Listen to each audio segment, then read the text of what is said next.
শীতের শেষ দিক, কলেজের শেষ বর্ষের পরীক্ষা শেষ হয়েছে। 5 বন্ধু ঠিক করলো অনেক দিন পরে একসাথে কোথাও ঘুরতে যাবে। তারা হলো আরিফ, সায়ন, রুদ্র, তন্ময় এবং নীল। ওরা সবাই ছোটবেলার বন্ধু, স্কুল থেকে কলেজ সব একসাথেই।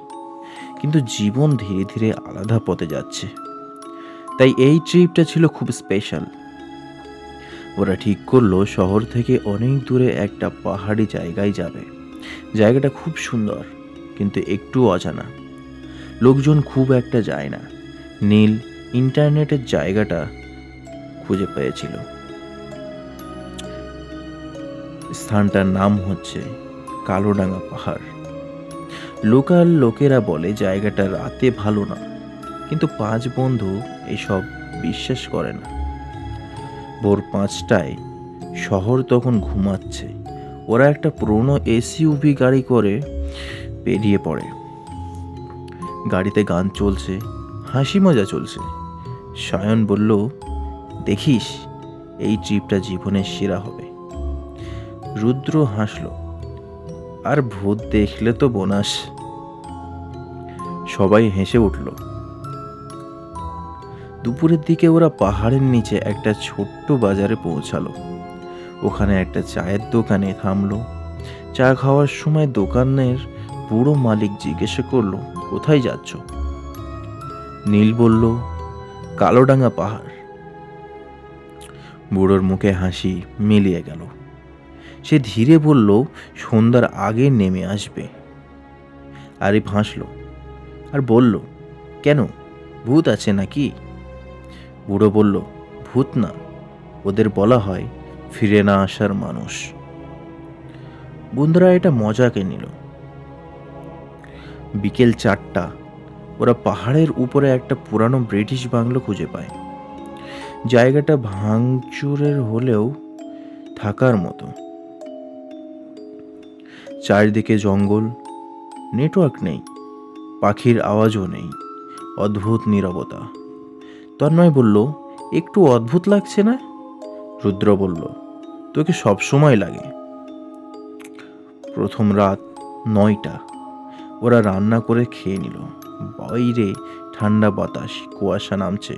হঠাৎ দরজার দিক থেকে টক টক করে একটি শব্দ আসলো। সবাই থেমে গেল। নীল দরজা খুলল, কেউ নেই। মাটিতে কাদা পায়ের ছাপ, যেন কেউ দাঁড়িয়েছিল। রাত 12টা, সায়ন বাথরুমে গেল। হঠাৎ তার চিৎকার, সবাই দৌড়ে গেল। সে দেওয়ালের দিকে আঙুল দেখাচ্ছে। দেওয়ালে লেখা ছিল, ফিরে যাও। কিন্তু কিছুক্ষণ পর লেখা মিলিয়ে গেল। তারপরে যে যার মতো বেডে এসে শুয়ে পড়ল। রাত 2টা, আরিফ শুনল বাইরে কেউ হাঁটছে। সে জানালা দিয়ে দেখলো কুয়াশার মধ্যে কয়েকটা মানুষের ছায়া। ওরা দাঁড়িয়ে বাংলোর দিকে তাকিয়ে আছে। চোখ নেই, মুখ নেই, শুধু ছায়া।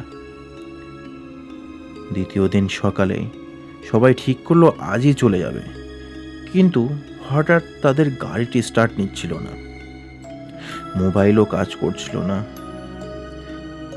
জঙ্গল যেন অদ্ভুত চুপ করে আছে। বাংলোর ভিতরে ওরা একটা পুরনো ডায়েরি পেল। লেখা ছিল, অনেক বছর আগে এখানে একদল ট্রেকার এসেছিল।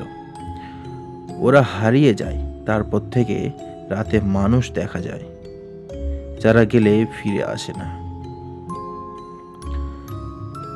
সন্ধ্যায় তন্ময় হঠাৎ নিখোঁজ। শুধু তার জ্যাকেটটা পাওয়া গেল জঙ্গলে।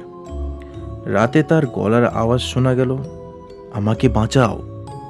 কিন্তু জঙ্গলে গেলে সেখানে কাউকে পাওয়া গেল না।